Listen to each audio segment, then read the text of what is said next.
Hello friends, welcome to zaagzoogkitchen.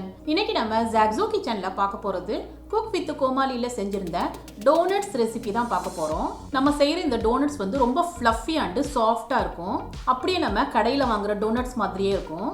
cook with comaliல செஞ்சிருந்த colorful donutsம் நான் செஞ்சிருக்கேன். டோனட்ஸ்னாலே குட்டீஸ்லேருந்து பெரியவங்க வரைக்கும் எல்லோருக்கும் பிடிக்கும். நான் செஞ்சது பெஸ்ட் டோனட்ஸாக இருக்கும்.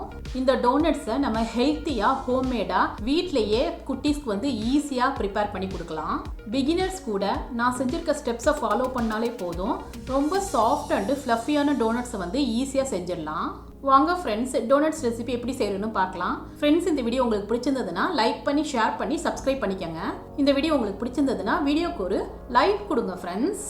டோனட் செய்கிறதுக்காக ஒரு பவுலில் வந்து ஒரு முட்டை எடுத்திருக்கேன். இதில் 1/4 கப்பு சுகர் சேர்த்துக்கணும். காய்ச்சி ஆற வச்ச பால் வந்து 1/2 கப்பு சேர்த்துக்கிறேன்.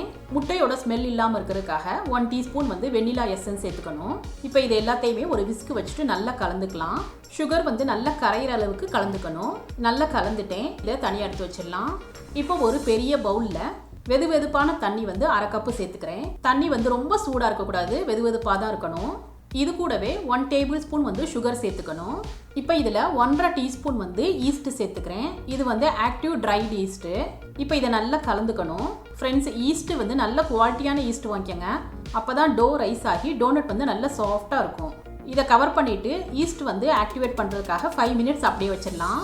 இப்போ 5 மினிட்ஸ் ஆயிடுச்சு. ஈஸ்ட் நல்லா ஆக்டிவேட் ஆயிடுச்சு பாருங்கள். இப்போ இதில் நம்ம ஏற்கனவே கலந்து வச்ச எக் மிக்சரை வந்து சேர்த்துக்கலாம். இதை விஸ்கால நல்லா மிக்ஸ் பண்ணிக்கலாம். இப்போ இதில் 3 கப்பு வந்து மைதா மாவு சேர்த்துக்கிறேன். 1/2 டீஸ்பூன் சால்ட்டு சேர்த்துக்கணும். ஒரு ஸ்பேட்டலா யூஸ் பண்ணி மைதா மாவோட இந்த எக் மிக்சர் எல்லாம் நல்லா கலந்துக்கணும்.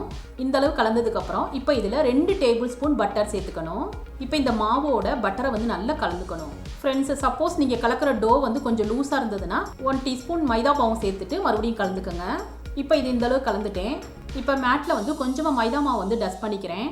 இப்போ மாவு வந்து சென்டரில் வச்சுட்டு நல்ல கைகளால் இந்த மாதிரி இழுத்து விட்டு நீட் பண்ணிக்கணும். ஃப்ரெண்ட்ஸ், இந்த மாதிரி ஸ்ட்ரெச் பண்ணி நீட் பண்ணுறப்ப தான் மாவில் வந்து க்ளூட்டன் ஃபார்ம் ஆகும். இந்த மாதிரி மாவு வந்து ஸ்ட்ரெச் பண்ணி 10 நிமிஷத்துக்கு நம்ம நீட் பண்ணணும். அப்போ மைதா மாவு வந்து டஸ்ட் பண்ணிவிட்டு நீட் பண்ணிக்கணும். இப்போ டோ வந்து நல்லா ஸ்ட்ரெச் பண்ணி இந்த மாதிரி நீட் பண்ணிட்டேன். பார்க்கவே மாவு வந்து நல்லா சாஃப்டாக இருக்குது. இப்போ பவுலில் கொஞ்சமாக பட்டரை வந்து அப்ளை பண்ணிக்கிறேன். அப்போ தான் மாவு வந்து ஒட்டாமல் இருக்கும். இப்போ இதுக்குள்ளே நம்ம கலந்த மாவு வச்சுக்கலாம். இதை நான் கிளிங் ரேப்பால் கவர் பண்ணிக்கிறேன். இப்போ இதை வார்மான பிளேஸில் 1 மணி நேரத்துக்கு அப்படியே வச்சிடலாம். இல்லைன்னா உங்கள் மாவு வந்து பொங்கி வர வரைக்கும் நீங்கள் அப்படியே வச்சுக்கலாம். இப்போ 1 மணி நேரத்தில் டோ வந்து நல்லா ரைஸ் ஆகி வந்திருக்கு பாருங்கள்.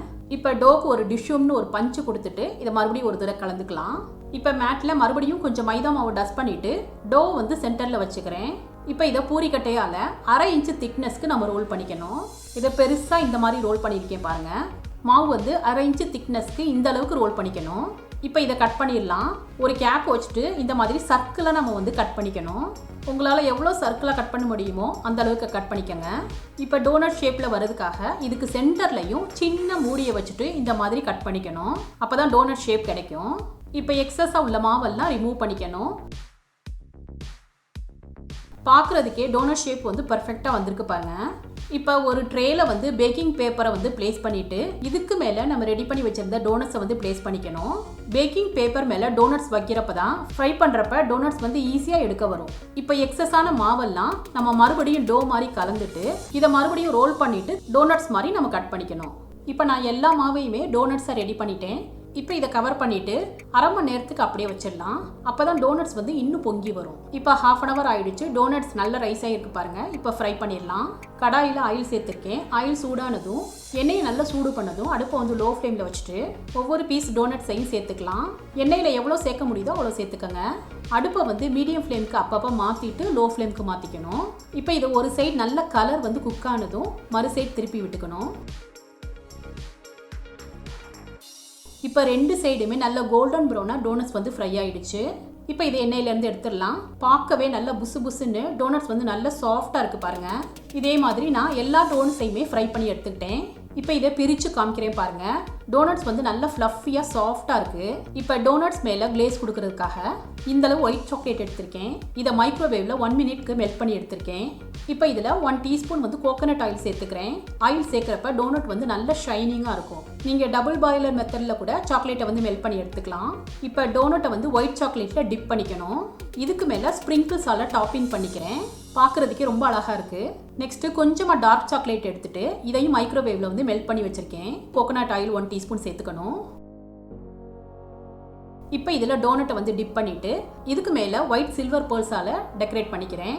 ஃப்ரெண்ட்ஸ், உங்கள் விருப்பம் போல் நீங்கள் எப்படி வேணாலும் டெக்கரேட் பண்ணிக்கலாம். இப்போ ஒயிட் சாக்லேட்டில் லைன்ஸ் ஆஃப் ப்ரௌன் சாக்லேட்டையும் ப்ரௌன் சாக்லேட் கிளேஸில் ஒயிட் சாக்லேட் லைன்ஸையும் போட்டுக்கலாம். இதுக்கு மேலே பேர்ல்ஸால் டெக்கரேட் பண்ணிக்கலாம்.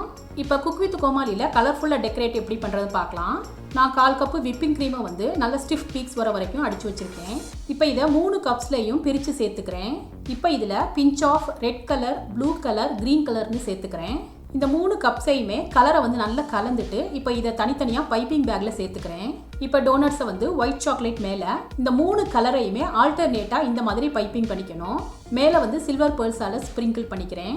இப்போ இன்னொரு ஒயிட் சாக்லேட் டோனட்ஸில் க்ரீன் கலரில் பைப்பிங் பண்ணிவிட்டு இதுக்குள்ளே வந்து பிங்க் கலர்லையும் பைப்பிங் பண்ணிக்கணும்.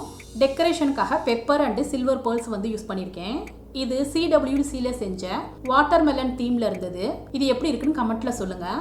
டோனட்ஸ் வந்து ரொம்ப ஃப்ளேக்கியாக சாஃப்டாக இருக்குது. இதை கண்டிப்பாக ஒரு தடவை ட்ரை பண்ணி பாருங்கள். ஃப்ரெண்ட்ஸ், இந்த டேஸ்டியான டோனட்ஸ் ரெசிபி உங்களுக்கு பிடிச்சிருந்ததுன்னா நீங்கள் ட்ரை பண்ணி உங்கள் எக்ஸ்பீரியன்ஸை கமெண்ட்டில் ஷேர் பண்ணுங்கள். சுவையான சமையல், சுகமான வாழ்வு. தேங்க்யூ.